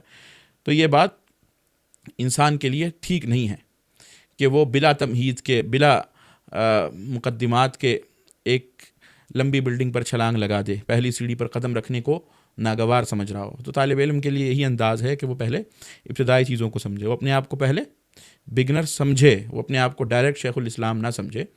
شیخ الاسلام بن جائے گا انشاءاللہ اگر وہ اپنے آپ کو بگنر سمجھ کر اس کے جو تقاضے ہیں وہ پورے کرتا ہے۔ اب مثال کے طور پہ ہم آپ کو یہ بات مزید وضاحت کے ساتھ سمجھاتے ہیں کہ ایک شخص تفسیر کی کتاب کھول کر دیکھتا ہے، یہ تفسیر کی ڈیفرنٹ جو بکس ہیں وہ اٹھا کر دیکھتا ہے، اس میں اس کو ایک ہی لفظ کے بہت سارے مطلب نظر آتے ہیں۔ اس کی واضح مثال سورۃ الفاتحہ کی تفسیر میں جب آپ پڑھتے ہیں اہدنا الصراط المستقیم، اب صراط پہ آپ کو مفسرین کے مختلف اقوال نظر آئیں گے۔ صحابہ کے بعض کہتے ہیں کہ صراط سے مراد کیا ہے، صراط مستقیم سے مراد قرآن ہے، ایک کہے گا صراط مستقیم سے مراد اسلام، پھر اس طرح کی دیگر تعبیرات بھی ہیں۔ یہاں کیا مسئلہ ہے؟ ایک طالب علم جو بالکل بنیادی فہم بھی نہیں رکھتا اصول تفسیر کا، علوم القرآن کا، وہ کیا کہے گا؟ وہ یہ سارے اقوال دیکھ کے کہے گا کہ یار صحیح کون سا ہے، اس میں مختلف اقوال آ گئے اور تضاد ہو گیا ہے قرآن کریم کے مطلب کے اندر، ان میں سے صحیح کون سا ہے؟ اب یہاں پہ اگر اس نے اصول تفسیر پڑھ رکھے ہوتے تو اسے اختلاف تضاد اور اختلاف تنوع کی اصطلاح کا علم ہوتا، کیونکہ یہ انڈرسٹینڈنگ کے لیے ایک رول علماء نے بیان کیا کہ ایک اختلاف تضاد، ایک اختلاف تنوع، یعنی اختلاف تنوع اور اختلاف تضاد میں فرق کیا ہے؟ اس کو یوں سمجھ لیں کہ مختلف اقوال ہیں لیکن ایک ہی حقیقت، وہ جو بات بیان کر رہے ہیں نا، ایک کہہ رہا ہے اس سے مراد اسلام ہے، ایک کہہ رہا ہے اس سے مراد قرآن ہے، ایک کہہ رہا ہے اس سے مراد اللہ کی راہ ہے، تو ان ساری چیزوں کا بھلا آپس میں کوئی ربط بنتا ہے؟ یہ ساری چیزیں ایک دوسرے کی اپوزٹ تو نہیں ہیں، یا ایک دوسرے سے کسی نہ کسی معنی کے اندر ان کا اشتراک پیدا ہوتا ہے، کہیں نہ کہیں جا کے مل جاتی ہیں. ایک ہی حقیقت کے بیان کے مختلف الفاظ ہیں. جب ایک ہی حقیقت اپنی اساس میں ایک ہے، اس کے بیان کے مختلف الفاظ ہیں. مثال کے طور پہ قرآن ہے، یا مثال کے طور پہ جو ہے وہ اسلام ہے، تو دونوں ایک ہی حقیقت کا بیان ہے. قرآن اسلام ہی کو بیان کر رہا ہے اور اسلام قرآن ہی کو بیان کر رہا ہے، ان میں تضاد تو نہ ہوا. تو یہ اختلاف تنوع ہے کہ اس کی یہ قسم یہ ہو گئی. تو یہ دونوں ایک ہی حقیقت کو مختلف انداز سے بیان کر رہے ہیں. اور اس طرح بہت سی مثالیں قرآن کریم کے فہم سے متعلقہ ہیں جس میں بہت سارے لوگوں نے غلطی کھائی ہے. تو جو انسان علوم قرآن کو سمجھ کے اپلائی کرتا ہے، قرآن کی عظمت اس کے دل میں اور بڑھتی ہے. قرآن پہ اس طرح کے بھونڈے قسم کے اور بچگانہ اعتراضات جو آج کے ملحدین اور مستشرقین کر رہے ہوتے ہیں بس اوقات، جن کا علم علوم قرآن کے حوالے سے نہایت سطحی ہوتا ہے، یہ چیزیں نہیں پیدا ہوتی. ہر چیز کو اس کی اپنی جگہ پہ رکھ رہا ہوتا ہے، اس کو صحیح انداز میں انڈرسٹینڈ کر پا رہا ہوتا ہے. علمی اشکالات جو پیدا ہوتے ہیں ان کو حل کرنے کی صلاحیت پیدا ہو جاتی ہے. شبہات کا جواب دے دیتا ہے. شبہات جو آج کے زمانے میں پیدا ہو رہے ہیں علوم القرآن کے حوالے سے، ان کو سمجھتا ہے. ان قرآن کے حوالے سے اس وقت بہت سے شبہات پیدا ہو رہے ہیں. قرآن کی تعبیرات کے حوالے سے شبہات پیدا ہو رہے ہیں. قرآن میں اس لفظ سے کیا مراد ہے، اس حوالے سے شبہات پیدا ہو رہے ہیں. تو ایک شخص جتنا علوم قرآن اور اصول تفسیر کو سمجھا ہوگا، وہ اسی قدر ان ساری چیزوں کی گہرائی کو سمجھتا ہوگا. فکری انحراف جو پیدا ہوں گے ان کا مقابلہ کرے گا. کیونکہ قرآن اس وقت کیا ہے، لوگ قرآن کی مغربی ویسٹرنائز جو ورژن ہے قرآن کریم کا، وہ پیش کرنے کی کوشش کر رہے ہیں. مستشرقین کی جو یوں سمجھ لیں کہ پیداوار ہے، یہ مستشرقین کی جو پروڈکٹ ہے، اس کو یہاں پر لانے کی کوشش کر رہے ہیں. قرآن کریم کو دوبارہ سے جو ہے وہ انٹرپریٹیشن قرآن کریم کی اورینٹیلزم کے سائے میں کرنے کی کوشش کر رہے ہیں. بہت سے لوگ ہیں اس طرح کے. یہاں پر نہیں ہے، عالم عرب میں بھی ہیں، ہر جگہ پر ہیں. تو انسان اس کو بھی سمجھ جاتا ہے، ایک دین کا طالب علم سمجھ جاتا ہے ان چیزوں کو، ان ساری تعبیرات کا جواب دینے کے لائق ہو جاتا ہے. اسی لیے آپ دیکھیں کہ عالم عرب میں بہت کام ہوا ہے. عالم عرب میں جتنا استشراق کے جواب میں کام ہوا ہے، علمی کام قرآن کریم کے فہم کے حوالے سے ہوا ہے، قرآنی سائنسز میں ہوا ہے، قرآنی سائنسز کے ایک ایک شعبے میں ہوا ہے، جدید موضوعات پہ ہوا ہے، یہاں پر بالکل نہیں ہوا. یہ دعویٰ کیا جاتا ہے محض کہ جناب قرآن نازل عربوں پہ ہوا، سمجھا عجموں نے. اس سے بڑا مبالغہ کوئی نہیں ہے. عربوں نے قرآن کریم کو سمجھا بھی ہے، قرآن کریم کے ایک ایک موضوع کا حق بھی ادا کیا ہے. اگر کوئی شخص عرب اس وقت سمجھ لیتا ہے کہ چند ان حکمرانوں کو جو اپنی احوا پرستی کے اندر زندگی گزار رہے ہیں اپنی عیاشی میں، تو یہ ایک الگ مبالغہ آمیزی ہے. عرب میں وہ لوگ ہر دور میں رہے ہیں جو اپنی علمی روایت کو بھرپور انداز میں اور بڑے ٹھوس استقامت کے ساتھ لے کے چلتے رہے ہیں، اور آج بھی چل رہے ہیں. تو اگر آپ اس پہ ایک تھیسس کر لے، کوئی طالب علم تفسیروں کا موازنہ کر لے، یہاں پر لکھی جانے والی جو تفسیریں ہیں یا قرآنیات پہ کام ہوا ہے اور وہاں پر، تو اس پر یہ حقیقت روز روشن کی طرح واضح ہو جائے گی. تو مغربی نظریات کو قرآن پر لاگو کرنا، قرآن کے معانی بدل دینا ہر اعتبار سے، اور تفسیریں بدل دینا، یہ ساری چیزیں جناب سائنسی تفسیریں ہو رہی ہیں قرآن کریم کی، اور اسی طریقے سے جو ہے وہ فیمنزم کے زیر اثر قرآن کریم کی تفسیریں ہو رہی ہیں، لبرل تفسیریں ہو رہی ہیں، پولیٹیکل جو ہے وہ قرآن کریم کی محض تفسیریں ہو رہی ہیں. اس حوالے سے جو ہے وہ قرآن کریم کے کمیونسٹ نظریات کو سامنے رکھتے ہوئے قرآن کو ان کے مطابق ڈھالنے کی کوشش ہو رہی ہے. یہ ساری کوششیں ہوئیں اور علماء نے ان کا رد کیا اور ان ساری کوششوں کو ناکام بنایا الحمدللہ، اور قرآن کو اس کی اپنی اصلی حالت میں، اپنی اصل ہدایات کے ساتھ دوبارہ سے عرض واقع پر زندہ کر کے دکھایا. یہ اہل علم کا اصل میں کام ہوتا ہے کہ وہ دین کو شبہات سے، دین کو لوگوں کی شہوات سے، دین کو تحریفات سے پاک رکھیں. اللہ کے نبی کی حدیث بھی ہے کہ علماء کیا کریں گے کہ ینفون عنہ تحریف الغالین وانتحال المبطلین، کہ غلو کرنے والوں کی تحریفات مٹا دیں گے، باطل پرستوں کی باطل پرستی کا خاتمہ کریں گے، دین کی اصل تعبیر پیش کریں گے. یہ اصل تجدیدی کام ہے، اور یہی اصل میں دین کی اقامت بھی ہے. کہ امام ابن کثیر رحمہ اللہ فرماتے ہیں کہ دین کی اقامت کیا ہے اصل میں، کہ دین کی اقامت اصل میں یہ ہے کہ دین کو اپنی اس اصل حالت میں باقی رکھنا جس حالت میں رسول اللہ صلی اللہ علیہ وسلم اس دین کو لے کر آئے تھے اور جس حالت میں اس کو چھوڑ کر گئے تھے. یہ ہے اصل میں دین کی اقامت، یہ ہے اصل میں دین کا احیاء. جو ہمارے یہاں بہت سے نعروں تلے دب گیا ہے بدقسمتی سے آج. تو اختلافات ہیں، قرآن کی تفسیر صحیح کون سی ہوگی، تفسیر کو سمجھنے کے لیے کیا طریقہ ہوگا، اور یہ جو تفسیریں بہت ساری آئی ہوئی ہیں کیسے ہم سمجھیں گے کہ یہ تفسیریں قابل قبول ہیں یا یہ تفسیریں بالکل ہی آؤٹ آف باکس ہیں، بالکل ہی ان کا کوئی لینا دینا نہیں ہے، یہ لفظ کا دور دور سے اس کا کوئی مطلب بنتا ہی نہیں ہے جو مطلب آج کل کے لوگوں نے نکال لیا ہے. تو یہ ساری چیزیں ان اصولوں کو سمجھے بغیر ایک انسان نہیں سمجھ پاتا، پھر وہ گمراہی میں پڑ جاتا ہے، کہتا ہے اس کا یہ مطلب بھی ہے، فلانی چیز کا یہ مطلب بھی ہے. تو بہت ضروری ہے ایک طالب علم کے لیے آج کے دور کے اندر، خاص طور پہ ہم دیکھیں اگر صحابہ کرام کا طرز عمل دیکھیں تو صحابہ کرام کا طرز عمل کیا تھا قرآن کریم کو سمجھنے کے اعتبار سے، علوم قرآن کو اپلائی کرنے کے اعتبار سے، اسی طرح قرآن کریم کو سمجھنے کے اصولوں کے اعتبار سے ہمیں کیا چیز نظر آتی ہے وہاں پر؟ یہ نظر آتی ہے کہ قرآن کریم میں اپنی طرف سے کوئی بات اگر کر رہا ہوتا تھا کہ میرا خیال میں اس آیت سے مراد یہ ہے، مجھے لگتا ہے کہ اس آیت میں جو ہے وہ فلاں سائنسی قاعدے کی طرف اشارہ ہے، میرا خیال ہے کہ یہ جو ففتقناہما ہے نا، یہ بگ بینگ تھیوری کی طرف واضح اشارہ ہے، اور ہمارے اتنے سارے علماء نے باقاعدہ قرآن سے بگ بینگ تھیوری کو ثابت کیا. اب ہمارے بہت سارے لوگ بلیک ہول بھی قرآن سے ثابت کرنے کی کوشش کر رہے ہیں، اب ہمارے بہت سارے لوگ پورٹل بھی قرآن سے نکالنے کی کوشش کر رہے ہیں. کچھ عرصے بعد ہمارے بہت سارے لوگ قرآن سے اور بھی بہت ساری چیزیں نکالنے کی کوشش کریں گے، اور پھر باطل پرست جب ہنستے ہیں کہ اچھا تو ابھی ہی تمہیں قرآن میں یہ معنی ریئلائز ہوا ہے جب ہم نے سائنسی دریافت کر لی، پہلے تمہیں کیوں نہیں پتہ چلا تھا؟ تو پھر ہم بھیگی بلی بن کے طرح طرح کے آرگومنٹ جو ہے وہ کریٹ کر کے اپنی طرف سے بچاؤ کی کوشش کرتے ہیں. یہ طریقہ نہیں رہا ہے اسلامی علمیت میں کبھی بھی، نہ مسلمانوں کا طریقہ یہ رہا ہے. تو صحابہ کرام یہ نہیں کرتے تھے کہ حضرت آپ کا کیا خیال ہے، اس آیت کا کیا مطلب ہوگا، اس لفظ کا آپ کے خیال میں کیا مطلب ہوگا. لفظ کے معنی سارے واضح ہو گئے تھے صحابہ کرام کے دور میں، کوئی لفظ ایسا نہیں تھا جس کا معنی واضح نہ ہو، یہ کہ بھئی صحابہ کرام کے دور میں لفظ کے معنی واضح نہیں تھے، یہ فضول بات ہے. لفظ کے معنی سارے واضح تھے. ہاں تدبری مقامات ہیں، بعض چیزوں میں تدبر کیا صحابہ نے، اس میں سے پریکٹیکلی جو چیزیں نکالی ہیں وہ کچھ الگ نکال لی ہیں، لیکن یہ ہے کہ معنی ہی آپ ایسا نکال کے لا رہے ہیں ایک لفظ کا جو صحابہ کرام میں سے کسی نے اس کی طرف اشارہ بھی نہیں کیا. تو یہ بہت بڑا انحراف ہے قرآن کریم کے حوالے سے. بلکہ صحابہ کرام کے اقوال ایسے بھی ملتے ہیں کہ جس نے قرآن کریم میں اپنی طرف سے اپنی منمانی کی بنیاد پہ، یہ ہوا پرستی یہی اپنی منمانی، میرا خیال ہے اس کا مطلب یہ ہونا چاہیے، مجھے لگتا ہے کہ یہ مجھے یہاں سے جو ہے نا یہ چیز لگ رہی ہے کہ مطلب اس کا نا آیت کا یہ والا ہے، اصل میں یہ جو سارے مفسرین ہیں ان کو سمجھ میں نہیں آیا.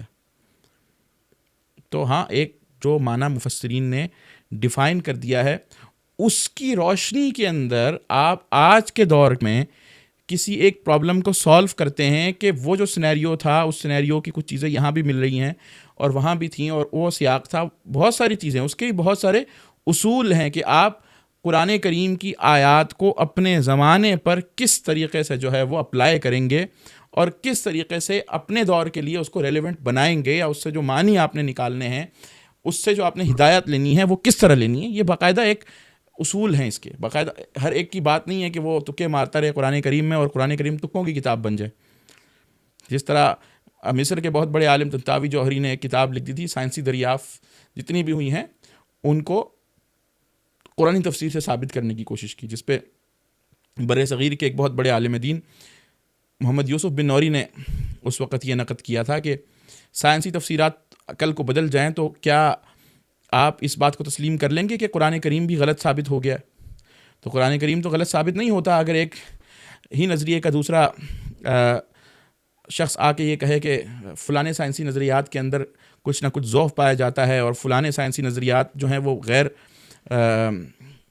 واضح ہیں، مکمل نہیں ہیں، ابھی مکمل ہوں گے. اور یہ چیزیں تو چلتی رہتی ہیں، جو جتنے بھی سوشل سائنسز ہیں یا جو بھی جدید علوم ہیں اس میں بات ایک یقینی نہیں ہوتی، نسبتاً ایک بات ہوتی ہے، انسانی تجربہ ہوتا ہے، اور انسانی تجربہ ہمیشہ ناقص رہتا ہے، کبھی بھی مکمل نہیں ہوتا انسانی تجربہ. تو یہ بات بنیادی طور پہ یاد رکھی جائے. تو صحابہ کرام باقاعدہ اس پہ نقد کیا کرتے تھے. صحابہ کرام میں جس شخص کے پاس اہلیت نہ ہو، جس شخص کے پاس صلاحیت نہ ہو، اس کو بات نہیں کرنے دی جاتی تھی. اہل علم کا کام ہوتا تھا کہ وہ قرآن کریم کے حوالے سے لوگوں کو رہنمائی دیں. اہل علم میں یہاں پہ جب بات آ جاتی ہے تو لوگ ایک دوسرے انحراف کی طرف چلے جاتے ہیں کہ جی قرآن پہ اجارہ داری مولوی قائم کر رہا ہے. ایسی بات بھی نہیں ہے. اہل علم کا کام ہے کہ وہ لوگوں کو قرآن کریم سکھائیں. اہل علم اگر قرآن سیکھ کے مدرسے کے اندر بند ہو کر بیٹھ گئے ہیں، اپنے اداروں کے اندر بند ہو کر بیٹھ گئے ہیں اور قرآن کریم کو سیکھ کے وہ یہ سمجھنے لگ گئے ہیں کہ ہمارا قبضہ ہے، یہ علم میں خیانت ہے. اہل علم کا اصل کام یہ ہے کہ قرآن کو آسان سے آسان کر کے لوگوں تک پہنچائیں، لوگوں کے لیے واضح کریں، لوگوں کے سمجھنے کے لائق بنائیں، قرآن کے حلقات قائم ہوں، قرآن کی محفلیں قائم ہوں، قرآن کے دروس قائم ہوں، یہ ساری چیزیں ہیں۔ تو آج کے دور کے اندر بہت سے چیلنجز اس وقت ہم نے بتایا کہ ایسے ہیں کہ جن کو حل کرنے کے لیے علوم قرآن اصول تفسیر کا سمجھنا ضروری ہے۔ جدت پسندوں کا میں نے بتایا آپ کو، مغربی طرز فکر کو لے کے قرآنی تفسیرات کی جا رہی ہیں، اور ریشنلزم جس کو کہتے ہیں، اصل میں وہ ریشنلزم تو ہے ہی نہیں جس کو ریشنلزم کہا جاتا ہے۔ ریشنلسٹ جو قرآن کریم کی انٹرپریٹیشنز ہیں، تو حقیقت میں قرآن تو سب سے بڑی ریشنلٹی کو لے کر آتا ہے، قرآن کریم تو سب سے بڑی جو عقل کا جو ایک انقلاب ہے اور سب سے بڑا عقلی ارتقاء ہے وہ قرآن کریم نے ہی کیا ہے۔ لیکن یہاں پہ جو ریشنلسٹ کہا جا رہا ہوتا ہے، اس سے مراد جو ہے مغربی عقل ہوتی ہے، مسلم عقل نہیں ہوتی، استشراقی عقل ہوتی ہے، جہاں جب کہا جاتا ہوتا ہے نا ریشنلزم، تو یہ ریشنلسٹ اورینٹلسٹ ہیں اصل میں۔ اورینٹلائزیشن جو ہے پوری اس کی کر دینا قرآنی تفسیر کی، یہ ہمارے یہاں کے بہت سے مسلم مفکر بھی بڑے اچھے انداز میں کر رہے ہیں۔ قرآن کریم پہ مستشرقین نے بہت اچھا کام بھی کیا ہے، بہت علمی کام بھی کیا ہے بہت سارے پہلوؤں سے، اور وہ قابل قدر بھی ہے۔ بہت سے مستشرقین نے قرآنی تحقیقات پر کام کیا، اور اس میں سے کچھ مسلمان بھی ہوئے قرآن کریم کے اعجاز کو، قرآن کریم کے علوم کو سمجھ کر، لیکن بہت سو نے صرف اور صرف اپنے بغض کا اظہار کیا ہے، اور واضح تحریفات کا جو ہے اور واضح ہٹ دھرمی کا مظاہرہ کیا ہے۔ تو یہ باقاعدہ خود ایک موضوع ہے، علم استشراق اور مستشرقین کی کارستانیاں۔ اور پھر ایک اور اس وقت چل پڑی ہے قرآن کریم کے حوالے سے ایک ٹرم جو چل پڑی ہے عالم عرب میں، خاص طور پہ اس کو کہتے ہیں قراءات، ریڈنگ قرآن کریم کی۔ تو قراءت کا مطلب جو ہے وہ ریڈنگ نہیں ہوتا بلکہ انٹرپریٹیشن لیتے ہیں۔ تو قرآن کریم کی تفسیر، وہ کہتے ہیں قرآن کریم کی صحیح قراءت کیا ہے۔ صحیح قراءت کا مطلب ہے کہ صحیح انٹرپریٹیشن کیا ہے، صحیح تفسیر کیا ہے۔ اس میں جو ہے وہ اپنی عجیب عجیب جو ہیں وہ کہ تفسیر ہم اس طرح کریں گے، تفسیر اس طرح کریں گے، اور تفسیر کے پھر مختلف انہوں نے اسکولز جو ہیں وہ اس طرح کے نکال دیے جو صحابہ اور بعد کے ادوار میں قرون اولیٰ میں ہمیں نہیں ملتے، اور واضح انحراف کی طرف لے کر جاتے ہیں۔ اور پھر قرآن کریم کی نئی تفسیرات کرنے کا کہ جو پرانی جتنی بھی تفسیرات ہوئی ہیں وہ ٹھیک نہیں ہوئی ہیں، وہ سیاسی پریشر کے تحت ہوئی ہیں، یا وہ فلاں جیسے کہ آج کا دور تو سب سے بڑا عدل کا دور ہو گیا، حریت اور مساوات کا دور ہو گیا۔ مغرب نے عدل کے جھنڈے گاڑ دیے ہیں، اور علم پہ کوئی قبضہ مغرب نے نہیں رکھا ہے۔ تو اب چونکہ جو تحقیق ہوگی وہ عدل کی بنیاد پہ ہوگی، انصاف کی بنیاد پہ ہوگی، کوئی سیاسی ڈکٹیٹرشپ نہیں ہوگی، کوئی سیاسی جبر نہیں ہوگا۔ سبحان اللہ، ایسی خرافات بھی ہمیں دیکھنی تھی۔ اس موضوع کو سمجھنے کے لیے ایک کتاب کی طرف اشارہ بھی کیا گیا ہے، اتجاہات التفسیر فی القرن الرابع عشر الہجری۔ مختلف تفسیری رجحانات جو ہیں قرآن کریم کے، ان کا جائزہ لیا گیا ہے، باطنی تفسیرات کی گئی ہیں قرآن کریم کی۔ پھر آج کے دور کی جو ہیں اتجاہات التفسیر فی القرن الحاضر کے موضوع پر بھی بہت سی تھیسز ہوئے ہیں کہ آج کے دور میں مختلف جو تفسیری رجحانات پائے جاتے ہیں، مغربی انداز میں تفسیر کا اور استشراقی تفسیر کا انداز ہے وہ کس طرح کرتے ہیں۔ اسی طریقے سے جو ہے وہ نسوی تفسیر النسوی جو ہے وہ یہ بہت بڑا ٹرینڈ اس وقت چل پڑا ہے عالم عرب میں، اس کی بہت سی تحریکات چلیں تو علماء نے اس پہ رد بھی کیا۔ یہاں پر بھی یہ رجحانات ہیں بہت زیادہ، اور اس میں بھی ایک نیا لطیفہ ہے، آپ اس کو سنیں گے تو بڑے حیران ہوں گے کہ وہ کہتے ہیں کہ جی ماضی میں جتنی بھی تفسیریں ہوئیں وہ چونکہ مردوں نے کی ہیں، سبحان اللہ، یعنی فطرت کا اس قدر مسخ ہونا بھی آج کے دور میں ہمارے نصیب میں دیکھنا لکھا تھا کہ اب یہ بات بھی ہوگی کہ یہاں پہ بھی مقابلہ ہوگا، پھر تو سارے علوم کی پھر نسوانی تفسیر ہوگی نا، کہ قرآن کی ساری تفاسیر جو ہیں ابتدائی ادوار کی وہ چونکہ مردوں نے لکھی ہیں تو وہ مردانہ ذہنیت کے تحت تفسیر ہوئی ہے، اس میں عورتوں کے حقوق بیچاریوں کے کچھ دب گئے۔ اچھا، یہ بہت ساری جو ہماری مسلمان خواتین ہیں، مسلم فیمنسٹ جن کو ہم کہیں گے، وہ خواتین اس وقت اس ٹرینڈ کا شکار ہو چکی ہیں کہ جی اصل تو جو عورت کے حقوق ہیں وہ دب گئے ہیں مردانہ تفسیر کے رجحان کے تحت، چونکہ مردوں نے تفسیریں کی ہیں شروع سے لے کے اب تک، اور وہی ذہنیت کار فرما رہی، تو اب اسی لیے چاہیے کہ ذرا اب عورتیں تفسیر کریں جی، کر لیں، پھر شوق پورا کریں، دیکھیں ہم پھر کیا سنہرے اقوال اور سنہری تفسیریں سامنے آتی ہیں۔ تو نسوانی تفسیر، تفسیر النسوی، اس پہ ذرا اگر آپ لوگ دیکھیں گے تو یہ رجحان بھی پایا جاتا ہے، تو اس طرح کے بہت سے رجحان پائے جاتے ہیں۔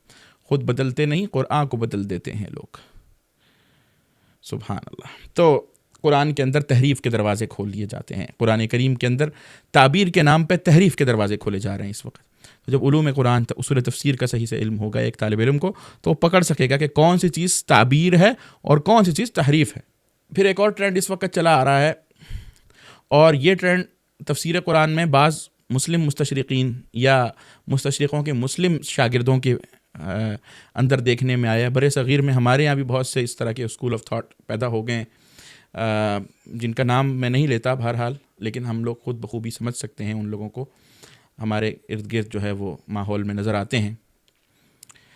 مابعد جدیدیت کی جو ذہنیت ہے اس کو سمجھنا بہت ضروری ہے. اس پہ ہم ایک بڑے پرانے عرصے میں کام ہوا, الفکر الاسلامی الحدیث وصلتہ بالاستعمار الغربی. محمد البہی بہت بڑے مفکر تھے, تو انہوں نے ایک کتاب لکھی کہ موجودہ اسلامی فکر کا مغربی استعمار سے تعلق, کہ استعمار کے تحت کس طرح ایک نئی فکر اسلامی تشکیل پائے. تو اس وقت استشراق کا جو بنایا ہوا نظام تعلیم ہے, ویسٹرن جو اپسٹمالوجی ہر چیز میں بولتی نظر آ رہی ہے, اس کے تحت پھر چیزوں کی تشکیل ہوئی ہے. میتھڈالوجی بھی علم کی پھر نئی بنی ہے, اسٹینڈرڈ بھی کچھ نئے بن گئے اور پھر کچھ معیارات بھی نئے بنے. اس کے تحت پھر یہ ہوا کہ مابعد جدیدیت کا الگ چیلنج ہے. مابعد جدیدیت میں پوسٹ ماڈرنزم میں کیا ہے کہ کوئی بھی چیز ابدی سچائی اور حقیقت نہیں ہے, ہر کسی کی سچائی الگ الگ ہو سکتی ہے. تو اس کے تحت بھی پھر لوگوں نے کہہ دیا کہ بھائی کوئی قرآن کی تفسیر ایسی نہیں ہے کہ جو ہمارے لیے اسٹینڈرڈ تفسیر ہو, کہ اس کو ہم کہیں کہ یار یہ تفسیر ہے, اس کو لے کے باقی ساری چیزوں کو دیکھنا پڑے گا, اس کے قریب قریب جو چیزیں ہوں. بدقسمتی سے یہ کام یہ اپنے فلسفیوں کے ساتھ تو نہیں کرتے جو قرآن کے ساتھ کر رہے ہوتے ہیں ہمارے مسلم دانشور بھی. تو کوئی صاحب نکالیں نا ذرا, رسل صاحب کے اقوال کی اس طرح تشریحات کریں اپنی مرضی سے, اور نیٹشے صاحب کی کریں, تو ان پہ جتنی زور آزمائی کرنی ہے کریں. یہ خدا کی کتاب ہے, یہ قرآن ہے. جب ایک شخص اسلام کا داعی ہے اور مسلم ہونے کا دعوے دار ہے تو اس کے لیے ظاہر سی بات ہے قرآنی نظریہ علم ہی سب سے اہم ہوگا, اور قرآنی تصورات ہی حقائق ہوں گے. اور قرآن نے یا اللہ کے نبی صلی اللہ علیہ وسلم نے یا قرآنی علمیت سے, اسلام کی علمیت سے یہ بات کہیں نہیں سمجھ میں آتی کہ کوئی حقیقت نہیں ہے اور ساری حقیقتیں اپنی اپنی جگہ, اس لیے ہر ایک تفسیر کرے اپنی. تو اسی لیے یہ ساری جو آپ کو میں نے ایک تصویر پوری بتائی, اس سے آپ کو واضح طور پہ معلوم ہو جاتا ہوگا کہ علوم قرآن اور اصول تفسیر کی کس قدر اہمیت ہے. تو ہم نے آپ کو تفصیل سے بتا دیا, علوم قرآن کے مباحث کا بھی بتا دیا, اس میں سے خاص طور پہ جو تفسیر اور اصول تفسیر کا مبحث ہے اس کی بھی ڈیٹیل آپ کو بتا دی, اصول تفسیر کی, علوم قرآن کی کچھ کتابوں کا, اہم کتابوں کا تعارف بھی آپ کو کروا دیا, اصول تفسیر کے جدید رجحانات پر بھی ہم نے کسی قدر روشنی ڈالی, اور جو باطل نظریات اس وقت تفسیری میدان کے اندر پائے جاتے ہیں اور جو نئی تعبیرات پائی جاتی ہیں ان کو بھی ہم نے واضح کیا, اور ان کا کس قدر تعلق اصول تفسیر کو نہ سمجھنے سے اور علوم القرآن کو ذہن میں نہ رکھنے سے ہے, اس پر بھی ہم نے کسی قدر روشنی ڈالی ہے. آگے ہم کتب تفسیر کی طرف جائیں گے. اب اصل جو ان ساری چیزوں کے بعد جو مرتبہ آتا ہے, ہم نے بتایا علوم قرآن, پھر اصول تفسیر, پھر تفسیر. تو تفسیر کی کچھ کتابوں کو ہم آپ کے سامنے رکھنا چاہیں گے. اچھا, یہ کتب تفسیر کا تعارف بہت وسیع موضوع ہے, اس میں ہم یہ نہیں کر سکتے کہ کیونکہ اس میں تو پھر بہت سارا کام ہوا ہے, تفاسیر لکھی گئی ہیں اور بہت ہی زیادہ تفاسیر لکھی گئی ہیں. ایک چیز جو ہے اس حوالے سے ہمیں جو تفسیر کو سمجھنے کے لیے ہمیں جن موضوعات کی ضرورت ہے, یا جو کچھ میدان اس وقت علمی حوالے سے ہمارے سامنے آتے ہیں, اس میں ایک ہے مناہج المفسرین. مفسرین کی جو میتھڈالوجیز ہیں وہ کیا ہیں. یہ بات جب تک آپ کو نہیں پتہ, ایک شخص کو جب منہج مفسر نہیں پتہ ہے, میتھڈالوجی آف مفسر قرآن نہیں معلوم, تو وہ تفسیر قرآن کو کما حق اس طرح نہیں سمجھ سکے گا جس طرح اس مفسر نے لکھی ہے. بعض لوگ اس تفسیر میں اپنے کچھ ایسے سوالوں کے جوابات ڈھونڈ رہے ہوتے ہیں جن سوالات کو مفسر نے خود ڈسکس کرنا ہی نہیں چاہا ہوتا, اس نے کسی اور پرسپیکٹیو سے لکھی ہوتی ہے. مثال کے طور پہ ایک شخص نے قرآن کریم کی جو لغت کے اعتبار سے صرف تفسیر کی ہے, یا کسی اور خاص چیز کو سامنے رکھ کے کی ہے, اسی طرح مختلف زاویوں سے مختلف مفسرین نے سامنے رکھ کر تفسیر کی. مثال کے طور پہ ایک شخص نے صرف آیات احکام کی تفسیر کی ہے, اس میں ایک شخص کچھ دیگر چیزیں تلاش کرنا چاہ رہا ہے, تو جب تک اسے منہج نہیں معلوم ہوگا مفسر کا کہ اس مفسر نے کیا چیز فوکس کر کے اس تفسیر کو جو ہے مرتب کیا, اس تفسیر میں مرکزی حیثیت اس نے کس چیز کو دی ہے, اور پوری جو ایک بنیادی جو دھاگا ہے جس کے اندر پوری یہ تفسیر پروئی جا سکتی ہے, جو اس کی ہر کڑی میں نظر آئے گا, وہ کیا ہے, جب تک وہ نہیں سمجھ میں آ رہا ہو تو کوئی کتاب اسے سمجھ میں تفسیر کی نہیں آ سکتی. تو اسی لیے مفسرین کے اسالیب, مفسرین کے طریقے اس کو سمجھنی چاہیے. تو اس میں مناہج المفسرین اور مناہج التفسیر دونوں چیزیں ہیں, دو چیزیں ہیں, مناہج المفسرین اور مناہج التفسیر. یعنی مفسر کا منہج کیا تھا اور پھر اس کی تفسیر کا منہج کیا ہے. یہ قریب ایک جیسے موضوعات ہیں. مختلف فرق کے بنیادی سے فرق کے ساتھ. تو اس حوالے سے بھی کچھ کتابیں میں آپ کو بتا دیتا ہوں جس کا مطالعہ ہمارے لیے مفید رہے گا. مناہج المفسرین میں آج کے دور میں جو معاصر کتابیں لکھی گئی ہیں ان میں سب سے اچھی جو کتاب ہے وہ ہے التفسیر المفسرون، محمد حسین الذہبی کی. امام ذہبی کی نہیں ہے، امام ذہبی وہ الگ ہیں، امام ذہبی سیر اعلام والے، یہ امام ذہبی الگ ہیں، یہ امام محمد حسین ذہبی ہیں. بعض لوگ ان محمد حسین ذہبی کو امام ذہبی سمجھ لیتے ہیں. تو التفسیر والمفسرون، اس میں تفاسیر کا تعارف ہے اور مفسرین کے مناہج کا ذکر ہے. اسی طریقے سے جو ہے وہ منیع محمود کی کتاب ہے مناہج المفسرین، یہ بھی بہت اچھی کتاب ہے. التفسیر والمفسرون، فضل عباس بہت بڑے عالم تھے تفسیر کے، بہت بڑے امام تھے لغت کے تفسیر کے، فضل حسن عباس، ان کی کتاب ہے، بہت اچھی کتاب ہے. تو ان کتابوں میں کیا بات ہے؟ ان کتابوں میں یہ ہے کہ کون سی تفسیر کس نے لکھی ہے، مصنف کون ہے، مصنف کا طریقہ کار کیا ہے، اس کا اسلوب کیا ہے، اور کون سی کتابیں ایک طالب علم کے لیے کس قدر اہم ہیں، سب سے پہلے اس کو کیا پڑھنا چاہیے، بعد میں کیا پڑھنا چاہیے. تو یہ ہے. تو اب آگے ہم کچھ تفسیری کتابوں کا تعارف ہم کروا دیں گے. مثال کے طور پہ تفسیر طبری ہے، اسی طریقے سے جو ہے وہ تفسیر ابن کثیر ہے، اور اسی طریقے سے جو ہے وہ تفسیر کی کچھ اقسام بھی ان کے تحت آ جائیں گی. اور پھر اسی طریقے سے کچھ معاصر تفسیریں ہیں جو ان کو بھی انشاءاللہ ہم ذکر کر لیں گے اور ان کو واضح کر کے انشاءاللہ بیان کر دیں گے. تو علوم القرآن کے جو بنیادی موضوعات ہیں وہ تقریباً ہمارے سامنے آ جائیں گے. اگلی نشست میں انشاءاللہ ہم کچھ اہم تفسیری کتب کا تعارف پڑھ لیں گے انشاءاللہ.